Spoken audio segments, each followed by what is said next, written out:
Hello நண்பர்களே, 17வது எபிசோடோட ஸ்டார்டிங்ல கைதிகளை எல்லாம் ஜெயிலுக்கு கூப்பிட்டு வராங்க.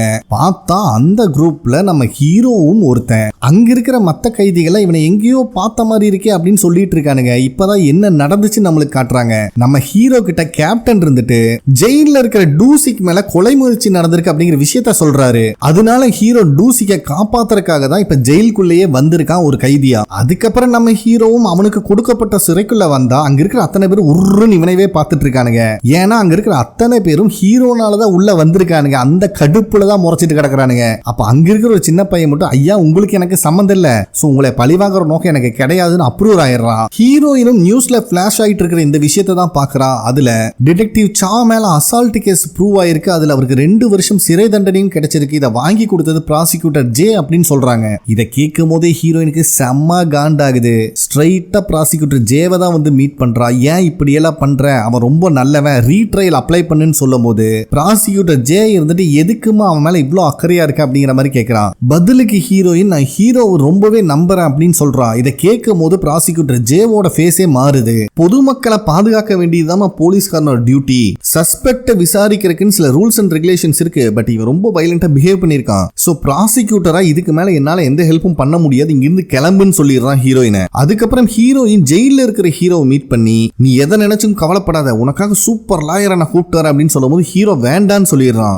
ஏன்பா பார்க் கேஸ்ல நடந்த மாதிரி எனக்கு ஏதாவது ஆபத்து வந்துடும் நினைக்கிறியான்னு சொல்லும் போது ஹீரோக்கு பின்னாடி இருக்கிற ஆபீசர் ஒரு மாதிரி குறுகுறுன்னு பார்த்துட்டு இருக்கான். பட் ஹீரோ இல்லன்னு சொல்லிடுறான். அப்ப ஹீரோயின் இருந்துட்டு என்கிட்ட சொல்லாம வேற ஏதாவது பண்ண ட்ரை பண்றியா அப்படின்னு கேட்க வரும்போதே ஒண்ணுமே இல்லைன்னு சொல்லி வாய அடைச்சு விட்டுறான். என்ன கேட்டாலும் இவன் பதில சொல்ல மாட்டாங்கிறது ஹீரோயினுக்கு புரியுது. சரி என்னையாவது உனக்கு பிடிக்குமா, என்னை நம்பறியான்னு கேட்கும் போது ஹீரோயினோட கை அந்த கண்ணாடி மேல வைக்க சொல்லி ஹீரோவும் அங்க கை வைக்கிறான். இப்ப ஆன்சர் கிடைச்சதான் சொல்றான். பட் இந்த மரமண்டைக்கு எதுவும் புரியலையாட்டு இருக்கு. சரி அதை விட கடைசியா நான் ஒரே ஒரு கொஸ்டின் கேட்கிறேன். அன்னைக்கு நைட்டு என்ன நடந்துச்சுன்னு கேட்கிறா. ஏன்னா கடைசியா இவன் முன்னாடி தான் செகண்ட் ஹீரோட சொல்லி இவன் பாடி விட்டு வெளியே வந்திருக்கும். இவனும் பேசி இருப்பான், அதை ஹீரோயினும் பார்த்திருப்பான். அதை பத்தி கேட்கும் போது இவன் லைட்டா பதட்டமாகறான். பட் எந்த ஆன்சரும் பண்ணல.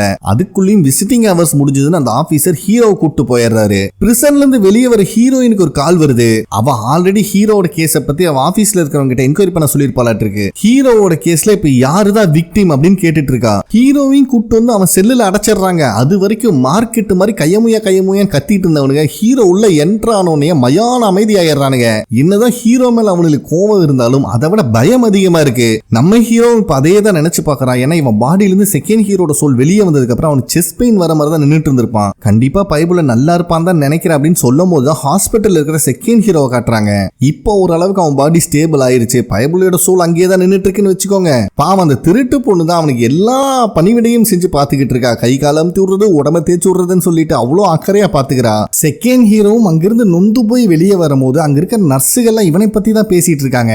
அதுல ஒரு நர்ஸ் இருந்துட்டு, இந்த பேஷண்ட்டுக்கு சடனா இப்படி நடக்க வேண்டிய அவசியம் இல்ல, இதுல வேற ஏதாவது உள்குத்து இருக்குமோ அப்படின்னு கேட்கும் போது ஹீரோயினோட ஃப்ரெண்ட் அந்த நர்ஸ்காரி இருந்துட்டு, நீ அதிகமா டிராமா பாக்குறத ஃபர்ஸ்ட் நிறுத்து, ஓவரா இமேஜினேஷன் பண்ணாத அப்படின்னு மிரட்டிட்டு இருக்கா. ஆனா இதை கேட்கும் போது செகண்ட் ஹீரோக்கு புரியுது, இந்த தடவை இவனுக்கு வந்த வலிப்பு நேச்சுரலா வந்தது கிடையாது, யாரோ பிளான் பண்ணி இவனை கொலை பண்ண ட்ரை பண்றாங்க அப்படின்னு. இதை யோசிச்சு பார்த்துட்டு இருக்கும் போதே அந்த மிஸ்டீரியஸ் லேடி அங்க நிக்கிறத செகண்ட் ஹீரோ பாத்துறான். அதுக்கப்புறம் அவங்க கூட பேச ஆரம்பிக்கிறான். அப்ப அந்த மிஸ்டீரியஸ் லேடி இருந்துட்டு, என்ன தம்பி நான் இவ்வளவு சொல்லியும் ஹீரோவை அலைய விடுறதா நினைச்சு நீயும் உன் லைஃபை கெடுத்துட்டு இருக்க, இது எல்லாத்துக்கும் ஹீரோயின் தானே காரணம் அப்படின்னு கேட்கும்போது அவனும் ஒத்துக்கிறான். ஹீரோயினை பார்க்கும் போது என்னையவே நான் மறந்துடுறேன், என் பாடிக்குள்ள நான் திரும்பி போங்கிற எண்ணத்தையும் நான் மொத்தமா மறந்துட்டேன் அப்படின்னு சொல்றான். அப்ப அந்த மிஸ்டீரியஸ் லேடி இருந்துட்டு, ஆல்ரெடி நேத்து நைட்டு நீ செத்து பொழைச்சிருக்க அப்படிங்கிற மாதிரி சொல்லும் போதே இதை கேட்கிற செகண்ட் ஹீரோக்கு செம்ம ஷாக் ஆகுது. நான் ஆல்ரெடி சொன்ன விஷயத்தை தான் இப்பவும் சொல்ல போறேன், வாழ்க்கை ஒரு வட்டம், எங்க ஆரம்பிக்குதோ அங்கதான் வந்து முடியும். சோ நீ நினைக்கிற மாதிரி இதுல நீயும் ஹீரோவும் மட்டும் கிடையாது, ஆரம்பிச்ச இடத்துலயே முடியும் போது உனக்கு எல்லா விஷயமும் தெரியும். நீ உன்னோட உண்மையான பாடிக்குள்ள திரும்பி போறக்கு உனக்கு 49 நாள் தான் டைம் இருக்குன்னு சொல்லியிருக்கேன்னு இவங்க சொல்லும் போதே செகண்ட் ஹீரோக்கு புரிஞ்சிருது, ஆல்ரெடி நிறைய டைம் வேஸ்ட் பண்ணிட்டோம், இப்ப கையில 21 நாள் தான் டைம் இருக்கு அப்படின்னு. நீ உன்னோட பாடிக்குள்ள திரும்பி போறக்கு இருக்கிற ஒரே வழி, பாஸ்ட் லைஃப்ல நீ பண்ண தப்புக்கு உண்டான பரிகாரம் தான் அந்த வழி அப்படின்னு சொல்றாங்க. இதை கேட்கிறவனுக்கும் பெருசா எதுவும் புரியல.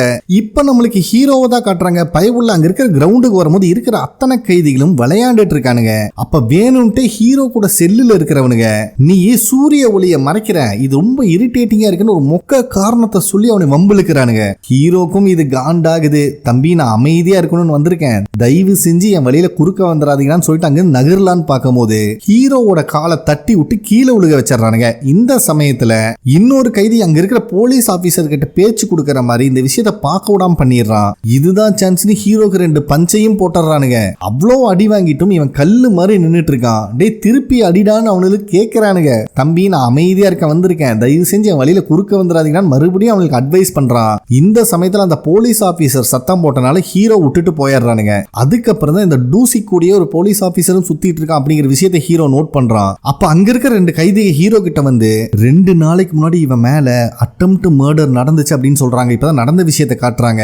எல்லா கைதிகளும் படம் பார்த்துட்டு இருக்கும் போது திடீர்னு ஒரு சத்தம் கேட்டிருக்கு. பார்த்தா டூசிக்கோட கையிலேயே அவனும் வெட்டி இருக்கான். பக்கத்துல அவன் கையில தான் கத்தி இருந்திருக்கு. இந்த கோவத்துல டூசிக்கு அந்த ஆள் தான் வெட்டினான்னு நினைச்சு அவனை சாகர அளவுக்கு போட்டு அடிச்சிருக்கான். அப்படிங்கிற விஷயத்தை இவனை சொல்லிட்டு இருக்கும் போதே கரெக்டா டூசிக்கு அங்க வந்துடுறான். ஹீரோ தான் இவனுக்கு ஏற்கனவே தெரியுமே. என்னங்க போலீஸ்கார் ஜெயிலுக்குள்ள வந்திருக்கீங்க, இங்க உங்க பவர் எல்லாம் செல்லாது அப்படின்னு ஹீரோவை நக்கல் அடிக்கிறான். பதிலுக்கு ஹீரோ இருந்துட்டு நான் எவ்வளவோ சொன்ன அப்ரூவ் ஆகுன்னு நீ கேட்கவே இல்ல, எல்லா பழியும் ஏத்துக்கிட்ட, கடைசியில் உண்மையிலேயே அட்டெம்ப்ட் மர்டர் பண்ணிட்டாங்களேடா அப்படின்னு சொல்லும் போது இவன் மூஞ்சிய மாறிடுது. சரி கவலைப்படாத, எல்லா பழியும் ஏத்துக்கிட்டு நீ உள்ள வந்துட்ட, இதுக்கப்புறம் நீ எங்க வாயை திறந்துருக்கணும் போட்டு தள்ளதான் பாப்பானுங்க அப்படின்னு சொல்லி ஹீரோ வார்னிங் கொடுக்குறான். இதை கேட்கிற இவனுக்கு சரியான கோவம் வருது. இருந்தாலும் அந்த போலீஸ் ஆபீசர் கூட அங்கிருந்து போயிடுறான். அதுக்கப்புறம் போலீஸ் கமிஷனரும் போலீஸ் ஹெட்டும் இவனை பத்தி தான் டிஸ்கஸ் பண்ணிட்டு இருக்காங்க. எதுக்கு இந்த டூசிக்கு இப்ப ரீட்ரையல் அப்ளை பண்ணிருக்கான்னு கேட்கும் போது போலீஸ் கமிஷனர் இருந்துட்டு அதை பத்தி எல்லாம் கவலைப்பட வேண்டாம், ஜட்ஜ் சைன் போடாம எதுவுமே நடக்காது, அதெல்லாம் நான் பாத்துக்கிறேன் அப்படின்னு சொல்லிடுறாரு. இருந்தாலும் போலீஸ் ஹெட்டுக்கு நம்பிக்கை இல்ல. நம்ம தப்பான ஆளை செலக்ட் பண்ணிட்டோமோ, ஃபர்ஸ்ட் செகண்ட் ஹீரோ தான் செலக்ட் பண்ணி வச்சிருந்தோம், அவசரத்துக்கு வழியில இவனை போட்டது தப்பா போச்சு, அவனை கொஞ்சம் கேர்ஃபுல்லா தான் ஹேண்டில் பண்ணணும் அப்படின்னு சொல்லிட்டு.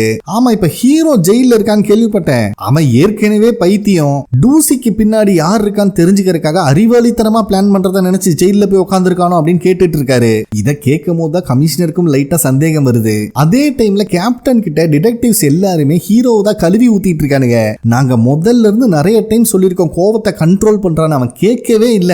இப்ப பாருங்க ஒரு டிடெக்டிவா இருந்துட்டு சிறைச்சாலைக்குள்ள உட்காந்து சிங்கப்பெண்ணை பாட்டு பாடிட்டு இருக்கான், அவன் ஒரு ஆம்பளைங்கிறத மறந்து அப்படின்னு அவங்க பங்குக்கு கழுவி ஊத்த போது சங்கு இருந்துட்டு எல்லாமே என் தப்பு தான், அன்னைக்கு நான் அவர் கூட இருந்திருக்கணும் அப்படின்னு ரொம்ப ஃபீல் பண்ணி சொல்றான். இவனு இவ்வளவு கழுவி ஊத்திட்டு இருக்கானுங்க. கேப்டன் இருந்துட்டு தம்பிகளா இதோட இந்த பிரச்சனை மறந்துருங்க, யாருமே போய் அந்த விக்டிம் கிட்ட ஹீரோவோட தண்டனையை குறைக்கிறதுக்காக பெட்டிஷன் எழுதி கொடுங்கன்னு கெஞ்ச கூடாது அப்படிங்கிற மாதிரி சொல்றாரு. அடுத்த சீன்லயே ஒவ்வொருத்தனா வந்து நிக்கிறாங்க. அந்த விக்டிம் வேற யாரும் இல்ல, நம்ம கேங்ஸ்டர் தான். ஃபர்ஸ்ட் ஒரு டிடெக்டிவ் ஒயின் பாட்டில் வாங்கிட்டு வந்து தரான், அதுக்கு பயங்கர மாதிரி இல்ல.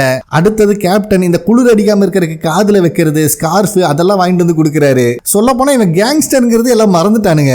இதுல சங்கு வேற, ஐயா என்கிட்ட வாங்கிட்டு வந்து கொடுக்க ஒண்ணு இல்ல, ஆசை தீர என்ன அடிச்சுக்கோங்கன்னு சொல்லும்போது பொலியர் ஒரு அப்புழுகுது. ஏன்டா இந்த வார்த்தையை விட்டோம் அப்படிங்கிற அளவுக்கு ஃபீல் பண்றா. இதெல்லாம் பார்த்தாது நெக்ஸ்ட் ஹீரோயின் வந்து நிக்கிறான். அப்ப கேங்ஸ்டர் இருந்துட்டு இங்க பாருமா என்னை நாய் அடிக்கிற மாதிரி அடிச்சு போட்டான், அவன் இன்னசென்ட் ப்ரூவ் பண்றதுக்கு எதுவுமே இங்க கிடையாது, இங்க இல்ல, நீ இந்த உலகத்துல எங்க தேடினாலும் கிடைக்காது அப்படிங்கிற மாதிரி சொல்லும் போது ஹீரோயினுக்கு ப்ராசிக்யூட்டர் ஜே சொன்ன விஷயம் ஞாபகத்துக்கு வருது. எனக்கு அந்த இடத்துல செக்யூரிட்டி ஃபுட்டேஜ் மட்டும் கிடைக்கல, அது கிடைச்சாலும் கூட ஹீரோ இன்னசென்ட் ப்ரூவ் பண்றதுக்கு வாய்ப்பு இருக்குன்னு சொல்லியிருப்பாரு. சோ அதை நினைச்சு பார்த்துட்டு கேங்ஸ்டர் கிட்ட ஏன்டா பார்க்க பிடிக்கும் போது நம்ம எல்லாம் ஒரே டீமா தானே இருந்தோம், ஹீரோ மேல பழி போடுறதுக்காக செக்யூரிட்டி ஃபுட்டேஜ் எல்லாம் எரேஸ் பண்ணி வச்சிருக்கேன்னு சொல்லும்போது இவன் மூஞ்சியே மாறிடுது. சரி ஓகே, இதையும் தாண்டி உனக்கு ஹீரோ மேல ஏதோ கோபம் இருந்தா பேசி தீர்த்துக்கலாம், தயவு செஞ்சு அவன் மேல போட்ட கேஸை மட்டும் வாபஸ் வாங்கிரு, அப்படி மட்டும் நீ வாபஸ் வாங்கலன்னு வச்சுக்கோ அப்படின்னு சொல்லும் போது அவன் இருந்துட்டு என்ன பண்ணுவ அப்படின்னு கெத்த கேட்கறான். ஒன்னும் பண்ண முடியாதுப்பா, கையை கொடு ஹேண்ட் ஷேக் பண்ணும்போது அந்த லூசும் கையை கொடுத்துருது. அவ்வளவுதான், நீ என் கையை தொட்டுட்ட, என் கையை தொட்டா உடம்ப தொட்ட மாதிரி, இது ஒரு செக்ஸுவல் ஹராஸ்மெண்ட், ஹீரோ மேல போட்ட கேஸை நீ வாபஸ் வாங்கல மகனே, நீ உள்ள போய் களி திம்ப அப்படின்னு மிரட்ட ஆரம்பிச்சிடறா. கேங்ஸ்டர் தான் பாவம், ஏண்டி உன் கையை தொட்டது குத்தமா அப்படின்னு புலம்பிட்டு அங்க இருக்கிறவனுக்கிட்ட டே கையை தொட்டதுக்கே எனக்கு சாவு பயத்தை காட்டிட்டா அப்புறமா அவளை சும்மா விடாதீங்களா யாரும் அப்படின்னு ஆர்டர் போடுறான். இவனுங்களும் ஏதோ புலி வேட்டைக்கு போற மாதிரி மண்டையில ஸ்கார்ஃப் எல்லாம் கட்டிட்டு இருக்கானுங்க.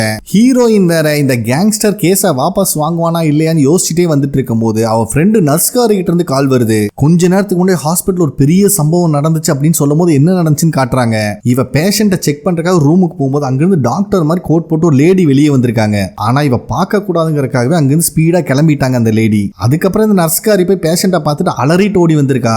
இதுல சந்தேகம் வந்து செக்யூரிட்டி கேமராவை செக் பண்ணலான்னு பார்த்தா அந்த லேடி வந்துட்டு போன டைமிங்ல இருக்கிற செக்யூரிட்டி ஃபுட்டேஜ் மட்டும் டெலீட் ஆயிருக்கு அப்படிங்கிற விஷயத்த சொல்றா. அது மட்டும் இல்லாம அந்த பேஷண்ட் உனக்கு ரொம்ப தெரிஞ்சவங்கன்னு சொல்றா, யாருன்னு நம்மளுக்கு காட்டல. இதை கேட்கும் போது ஹீரோயின் ஷாக் ஆகிறா. அதே டைம்ல செகண்ட் ஹீரோவை அரெஸ்ட் பண்ணிட்டாங்க, 2 வருஷம் தண்டனை கொடுத்து ஜெயில தள்ளிட்டாங்க அப்படிங்கிற விஷயத்த நியூஸை பார்த்து தெரிஞ்சுக்கிறா. இதை கேட்கும் போது இவனுக்கும் ரொம்ப சங்கடமா தான் இருக்கு. அப்ப கரெக்டா ஹீரோயின் ஹாஸ்பிட்டலுக்குள்ள வரத செகண்ட் ஹீரோ பாக்குறான். ஹீரோயினும் ஸ்ட்ரைட்டா செகண்ட் ஹீரோ அட்மிட் பண்ணிருக்கிற ரூமுக்கு தான் வந்திருக்கா. அப்ப அவ செகண்ட் ஹீரோ கிட்ட கூடிய சீக்கிரம் உன்னோட உடம்புக்கு நீ திரும்பி வந்துருன்னு சொல்லும்போது அங்க நின்னுட்டு இருக்கிற செகண்ட் ஹீரோ நானும் அதுக்கு தான் ஆசைப்படுறேன், அப்பதான் உண்மையான நான் யாருன்னு உனக்கு தெரியும் அப்படின்னு சொல்றான். இவன் பேசுறது எதுவும் ஹீரோயின் கேட்க போறது இல்ல. அதுக்கப்புறம் ஹீரோயின் வந்துட்டு ஒரு டைம் நான் ஹீரோ கூட பேசும்போது அது என்னோட பேர் கிடையாது, இதுதான் என்னோட நேம்னு சொல்லி உன்னோட நேம சொன்னாருன்னு சொல்றா. இதை கேட்கும் போது செகண்ட் ஹீரோக்கு புரிஞ்சிருது ஹீரோவோட பாடிக்குள்ள இருக்கும்போது இவன் பேசின டைலாக் தான் அது. ஐயோ அது நான் தாமா சொன்னேன், ஹீரோ சொல்லல அப்படின்னு சொல்லி கத்துன்னு கத்திட்டு இருக்கான். பட் அவளுக்கு எதுவும் கேட்கல. அது மட்டும் இல்லாம ஃபர்ஸ்ட் டைம் நானும் ஹீரோ மீட் பண்ணதுக்கு காரணமே நீதான். உன்னோட கேஸ் சம்பந்தமா தான் நாங்க ரெண்டு பேரும் ஒன்னா இன்வெஸ்டிகேட் பண்ண ஆரம்பிச்சு ஒரு நல்ல பார்ட்னரும் ஆனோம் அப்படின்னு சொல்றா. அந்த சமயத்திலயும் ஹீரோட உடம்புக்குள்ள இவன் தான் இருந்திருப்பான். ஐயோ அதுவும் ஹீரோ கிடையாது, அங்க இருந்தது நான் தான் அப்படின்னு இவன் சொல்லிட்டு இருக்கா. எதுவுமே ஹீரோயின் காதுல விழுகல. நிறைய டைம் ஹீரோ உன்னோட பேர் தான் என்கிட்ட மென்ஷன் பண்ணிட்டு இருக்கான். ஹீரோ கிட்ட இதை பத்தி கேட்டாலும் வாயை திறக்கிற மாதிரி இல்ல. நீ கண்ணை திறந்ததுக்கு அப்புறம் என்ன நடந்துச்சுன்னு என்கிட்ட சொல்லு அப்படின்னு கேட்கும் போது பின்னாடி இருக்கிற செகண்ட் ஹீரோ கண்டிப்பா உங்ககிட்ட சொல்லாம இருப்பா செல்லக்குட்டி அப்படின்னு பதில் பேசிட்டு இருக்கான். அதுக்கப்புறம் ஒரு டைம் இந்த பைக்கர்ஸ் எல்லாம் எங்களை சேஸ் பண்ணாங்க. அப்ப ஹீரோ என்னை பார்த்துக்கிட்ட விதம் எனக்கு ரொம்பவே பிடிச்சது அப்படின்னு சொல்றா. இதை கேட்கிற செகண்ட் ஹீரோ அது கண்டிப்பா நான் கிடையாதுமா, அது ஃபர்ஸ்ட் ஹீரோ தான் அப்படின்னு அப்ரூவ் ஆயிடுறான். கடைசியா ஒரு டைம் ஓவரா குடிச்சு மட்டையாகும் போது என்னை அவன் தான் தூக்கிட்டு போனா, எனக்கு அது ரொம்பவே பிடிச்சதுன்னு சொல்லும் போது செகண்ட் ஹீரோ ஹீரோயின் பக்கத்துல வந்து ஆத்தா உன்னோட மொத்த வெயிட்டையும் நாக்கு தள்ள தூக்குனது நானு, அவனுக்கு ரிவார்டு கொடுத்தராத அப்படிங்கிற மாதிரி சொல்றான். இது எதுவுமே அவளுக்கு கேட்க மாட்டேங்குது பாவம். அவ ஃபர்ஸ்ட் ஹீரோ தான் புகழ்ந்து தள்ளிட்டு இருக்கா. இதை கேட்கிற இவனுக்கு ரொம்ப ஜெலஸா இருக்கு. அதே டைம்ல ஹீரோவோட செல்லுக்கு டூசிக்கு வரான். இவனை பார்க்கும் போதே அங்க இருக்கிற கைதிகளை பம்புன்னு பம்பறானுங்க. அப்ப அதுல ஒருத்தன் டூசி கிட்ட வந்து சார் நீங்க பனிஷ்மெண்ட் செல்ல இருந்தீங்கல்ல, அந்த சமயத்துல இவன் புது கைதியா வந்தான் அப்படிங்கிற மாதிரி ஹீரோவை சொல்லிட்டு இருக்கான். டூசிக்கு இருந்துட்டு என்னப்பா தம்பி உன்னோட கதையை முடிக்கலான்னு வந்தியா இல்ல என்னோட கதையை முடிக்க வந்தியா அப்படின்னு கேட்கும் போதே அந்த கைதி பம்பிட்டு அங்கிருந்து போயிடுறான். ஏதோ சம்பவம் காத்துக்கிட்டு இருக்குன்னு. ஆனா ஹீரோ டூசிக்க பெருசா மதிக்கல. தம்பி ஏதோ உன்னை குத்த வந்தவன் அடிச்சுட்டேன், அதெல்லாம் சந்தோஷம் தான். ஆனா இதோட இந்த விஷயம் முடிய போறது கிடையாது. எவனையோ காப்பாத்துறதுக்காக பழி வாங்கிட்டு நீ உள்ள வந்திருக்க. உன்னைய சைலண்ட் ஆக்கறதுக்காக உன் கதையை முடிக்க கூட அவனுக்கு யோசிக்க மாட்டானுங்கன்னு சொல்லும் போதே டூசிக்கோட ஃபேஸே மாறிடுது.